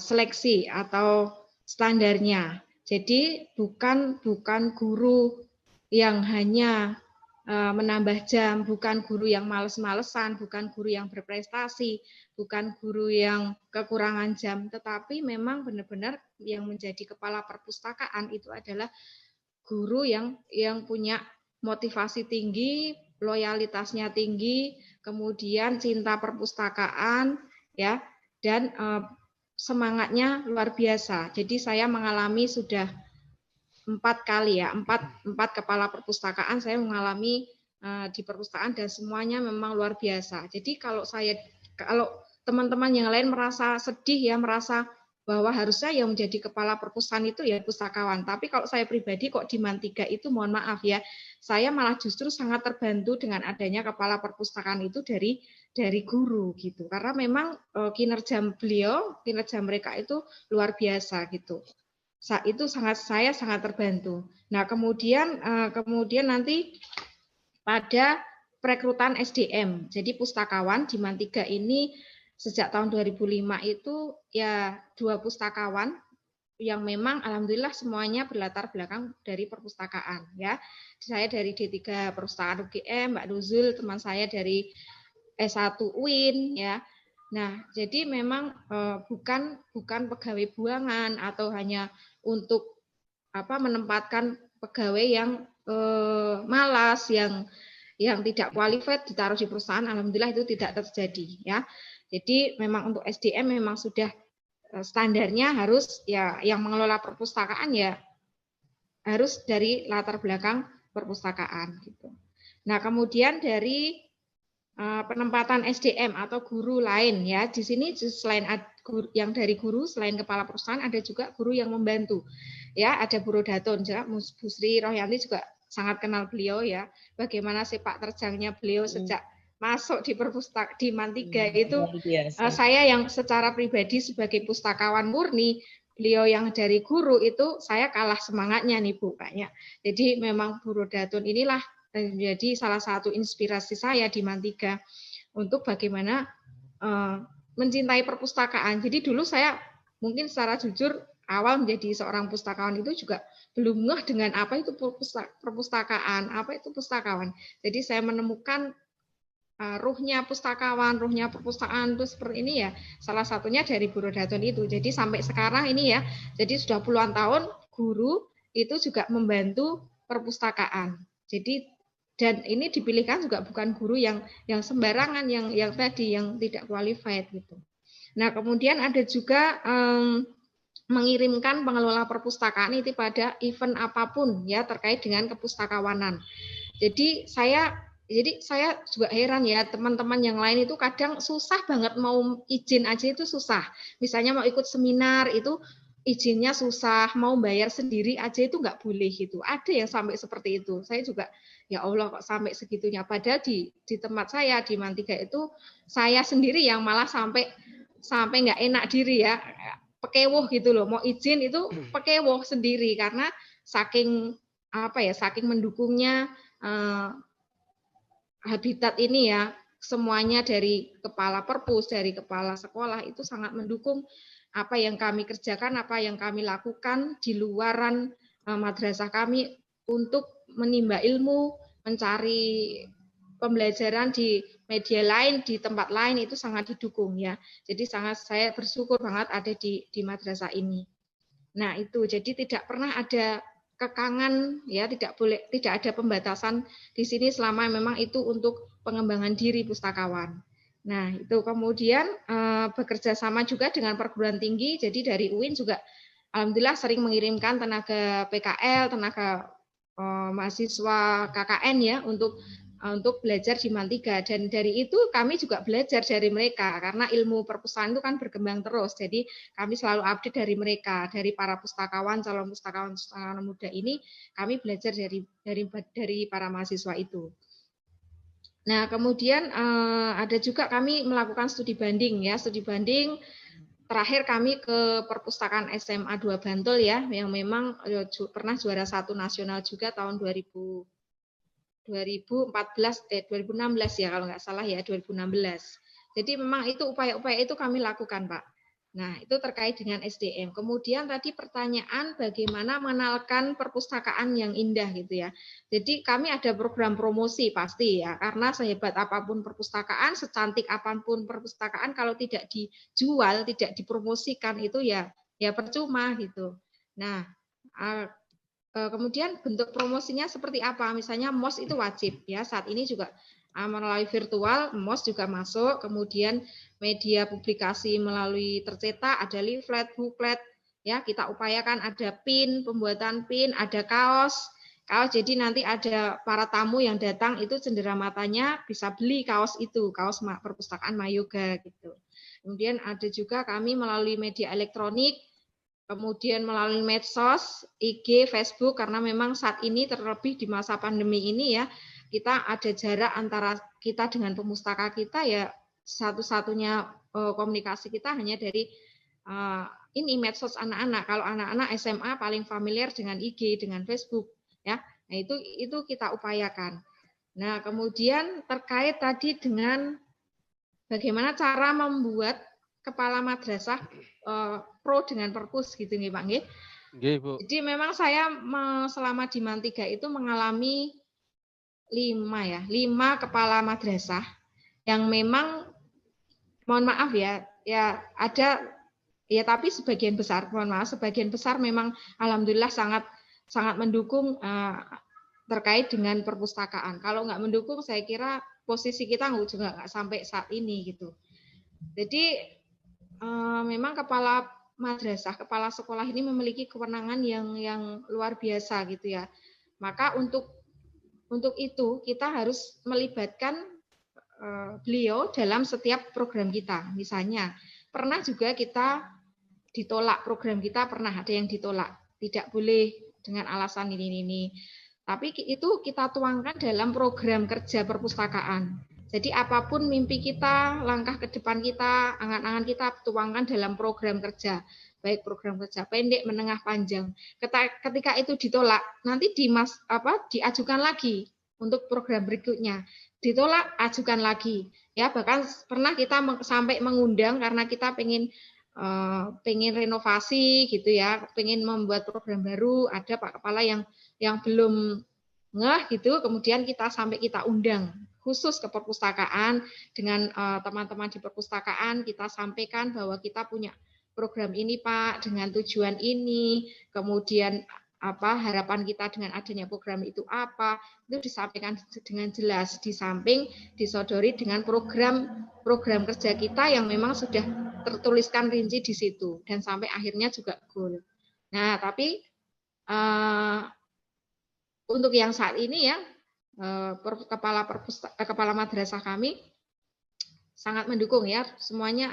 Saya kira jadi dari 5 tadi mungkin hanya 5% lah yang belum ngeh dengan perpustakaan. Tapi sejauh ini alhamdulillah luar biasa ya kepala madrasah kami mendapatkan kepala madrasah yang semuanya itu mendukung ya, di saat teman-teman yang lain mungkin saking bingungnya bagaimana cara membuat kepala sekolahnya itu mendukung ngeh dengan perpustakaan, tapi di Mantiga alhamdulillah ya kita sudah kayak memiliki tempat di hati para kepala madrasah itu. Jadi kayak seperti sudah sebuah membudaya gitu Pak Iwan. Ketika nanti kepala madrasah ini menyengkuyung perpustakaan, kok di tahun berikutnya ada kepala madrasah yang tidak menyengkuyung, kan saya kira juga aneh gitu ya.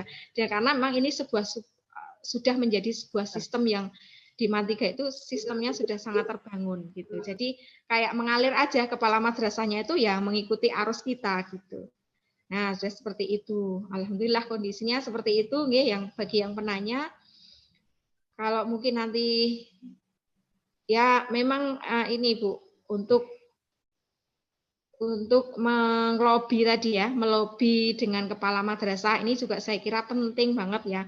Bagaimana pustakawan ini memposisikan diri, ya kepercayaan dirinya ini juga sangat penting ketika menghadapi kepala sekolah atau kepala madrasah.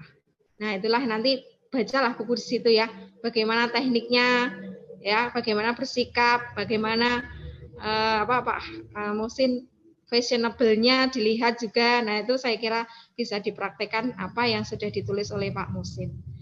Mungkin demikian nggih, Pak Iwan. Yang di 18 itu tadi ya? Kalau 18 itu langkah sakti peningkatan minat baca, Pak. Salah satunya iya. Benar. Terima kasih Bu Rita Susanti. Yeah. Ini ada yang minta 18 juru sakti tadi, tapi menurut saya bisa disampaikan Ibu di lain kesempatan. Nah, ada yang minta nomor HP Ibu. Di ini bisa di saya chat ya. Disampaikan. Chat ya. Oke. Di chat Pak nggih. Di chat nanti saya rasa banyak yang ingin langsung kauruh ke Mantiga Yogyakarta. Selanjutnya untuk menanggap terakhir juga dari narasumber utama Pak Muhsin Khalida. Ada yang bertanya, walaupun nanti Pak Muhsin yang lain bisa dijawab. Pertanyaan dari Pak Agus Rianto. Berdasarkan survei UNESCO, 1.000 orang hanya satu yang minat baca. Bagaimana itu mengukurnya, atau mungkin apa kontribusi yang bisa dilakukan oleh lembaga perpustakaan? Monggo, Bapak. Ya, saya ya itu ya. Nggih, iya. Oh, iya. Saya nggak begitu percaya itu. Jadi saya kalau ceramah tentang gerakan membaca itu, gimana UNESCO itu? Tapi ya untuk referensi saya kira tidak apa-apa. Tetapi ketika tahun 2012, 2013, pemilik HP itu melebihi jumlah penduduk Indonesia. Jadi saya khawatir itu yang diteliti subjeknya siapa. Tapi ya tidak apa-apa untuk pengembangan penguatan gerakan saya kira tidak apa-apa. Tetapi untuk referensi itu jarang dipakai untuk para pegiat-pegiat itu. Itu pelemahan aja itu. Saya tidak tahu juga apa itu ada politis atau apa gitu ya enggak. Ya saya baca itu dan tidak hanya di UNESCO tetapi ada banyak lembaga internasional yang meneliti tentang literasi di Indonesia. Memang hasilnya tidak memuaskan bagi kita ya, tetapi untuk referensi saya kira tidak apa-apa.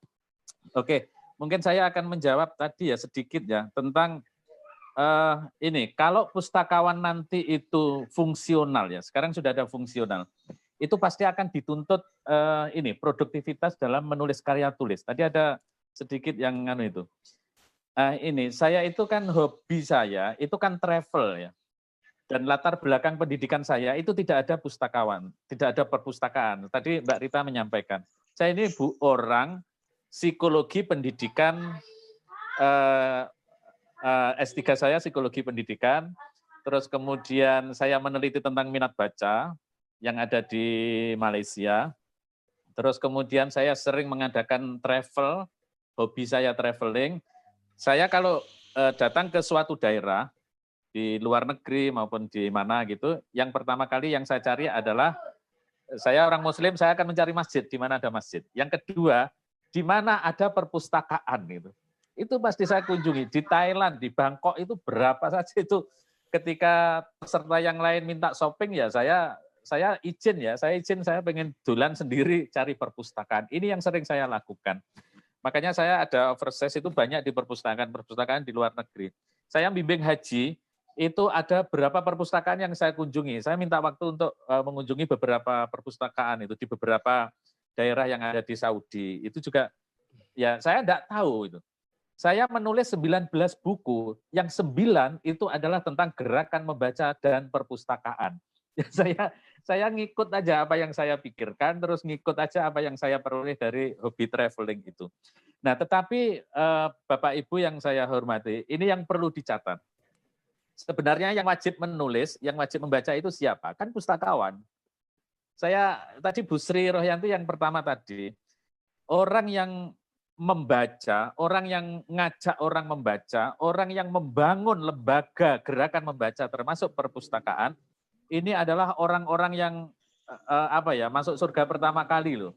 Karena menjalankan perintah pertama turun ke bumi itu bukan perintah sholat, bukan perintah, tapi Iqra, membaca. Itu kalau kalau kita itu bahas tentang Iqra terus kemudian dijawab oleh Kanjeng Nabi ma'ana biqori'in itu kan. Mohon maaf, suaranya Pak Muhsin tidak kedengaran. Iya. Halo? Halo? Sudah dengar.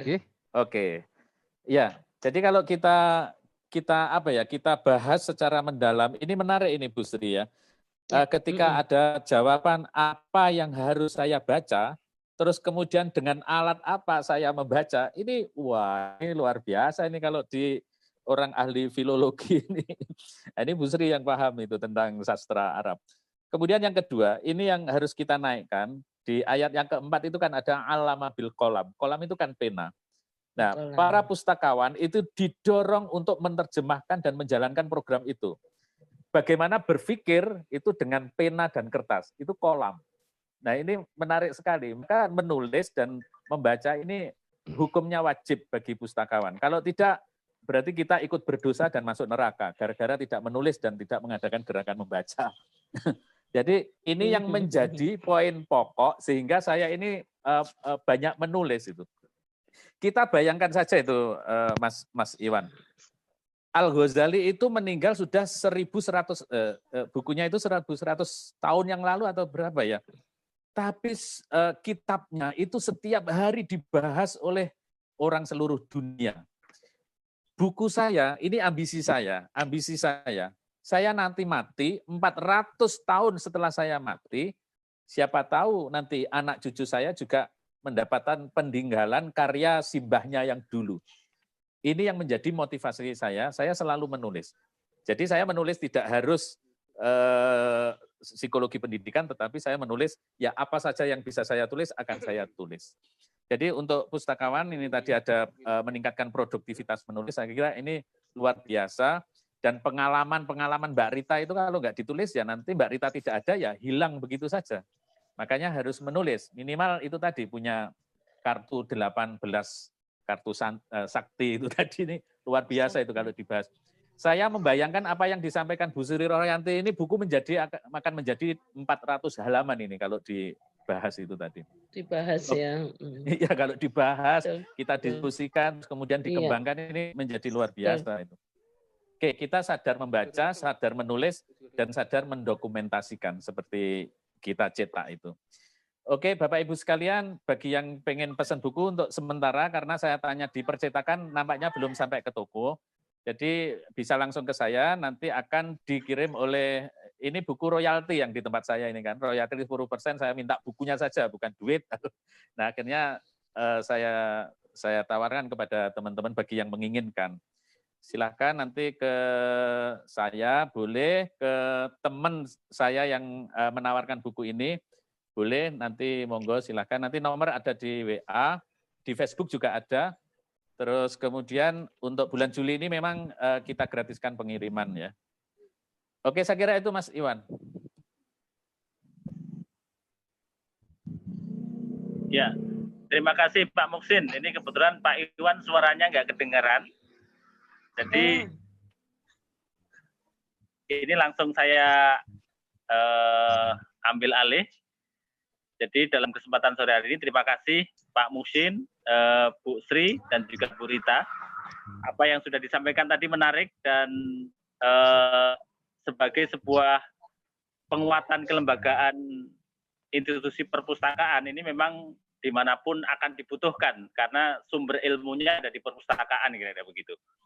Untuk itu, karena mengingat waktu, pada Bapak Ibu sekalian tadi disampaikan bahwa yang berkeinginan mendapatkan buku bisa langsung ke Facebook maupun ke WA beliau Pak Muhsin. Dan untuk Bapak Ibu yang nanti ingin bergabung dalam diskusi yang lain, kita setiap hari Jumat kita ada diskusi buku. Dan juga ada diskusi untuk besok sore, saya informasikan dari sekretariat bahwa besok sore ada diskusi obrolan ringan yang mengambil tema memperkuat inisiasi warga dalam penanganan COVID-19. Dan besok kita akan bersama dengan beliau, Bapak Sudirman Said, selaku Sekjen dari Sekjen Palang Gerak PMI Indonesia. Ya, PMI Pusat. Kemudian Pak Profesor Dr. Hilman Latif di Ketua Lazismu juga sebagai Wakil Rektor 4 di PMY. Kemudian besok juga akan bergabung yaitu Bapak Dr. Sardiman AMMPD, beliau sebagai Sekjen DPP IK UNY yang sekaligus juga menjadi staf pengajar di Universitas Negeri Yogyakarta. Dan besok akan dipandu oleh beliau Bapak Dr. Untoro Haryadi MSI dan beliau mengajar di Universitas Jana Badra. Itu informasi untuk besok sore Bapak Ibu sekalian, dan barangkali kita dari sekretariat ada kekurangan dan juga ada kekilafan. Mohon maaf. Kita kasih aplaus untuk 3 narasumber kita.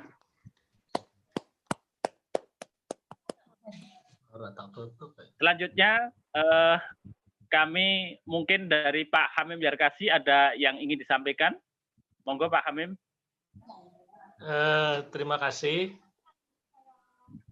Bapak-bapak, ibu-ibu sekalian, khususnya para narasumber, Pak Dr. Muhsin Khalida, ya, penulis buku yang kemarin itu ternyata baru dicetak 3 Juli ya, 3 Juli, jadi baru beberapa hari yang lalu. Ya, sehingga belum beredar. Mbak Rohyanti, ini dulu juga teman remaja masjid di Betul. Ya. Jadi alhamdulillah perjalanan perpustakaan Mayoga saya juga mengikuti sejak dulu karena saya lama di komite, sehingga bagaimana Mayoga jadi perpustakaan juara nasional 1 dan sebagainya, saya alhamdulillah sudah ikut terlibat di situ. Dan sekali lagi saya ucapkan terima kasih kepada berkumpulnya seluruh pustakawan dari Indonesia ini. Jadi saya kira ini pengagum berat Pak Muhsin. Luar biasa. Dari Aceh ada, tadi dari Sulawesi Tenggara, semua lengkap dari seluruh Indonesia. Dan kita dari yayasan, ya dari Palu dan tempat-tempat yang lain, sampai yang terdekat sampai Gunung Kidul juga itu ada ya. Kita yayasan, dan monggo Bapak-Bapak Ibu sekalian yang punya waktu, kita banyak kajian-kajian yang mudah-mudahan akan mencerdaskan kehidupan bangsa kita. Dan kita mohonkan partisipasi dari Bapak-Ibu sekalian dan tidak menutup kemungkinan yang sekarang menjadi peserta nanti akan menjadi narasumber untuk tema-tema yang berikutnya. Terima kasih. Assalamualaikum warahmatullahi wabarakatuh. Waalaikumsalam warahmatullahi wabarakatuh. Terima kasih Pak Hamim, Bapak Ibu sekalian. Dengan demikian berakhir sudah untuk diskusi buku sore hari ini. Kita tutup dengan bacaan hamdalah bersama. Monggo. Alhamdulillahirrahmanirrahim. Terima kasih dan saya akhiri akhir kalam. Assalamualaikum warahmatullahi wabarakatuh. Waalaikumsalam warahmatullahi wabarakatuh. Pak Muhsin, Mas Tunun, dan Pak Hamim dan semua yang sudah bergabung dalam kesempatan sore hari ini. Sama-sama Pak.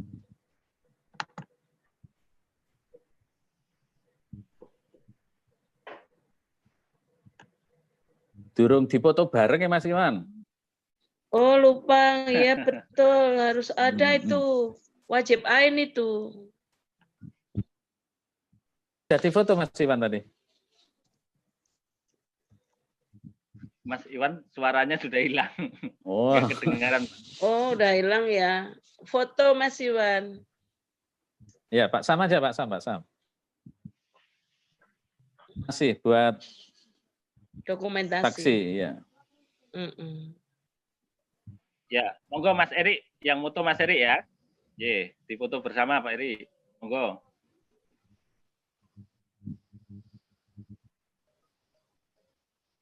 Ya. Ye. Oke, makasih. Oke, terima kasih. Terima kasih Pak Iwan, Ustadz Sam, Ustadz Hamim.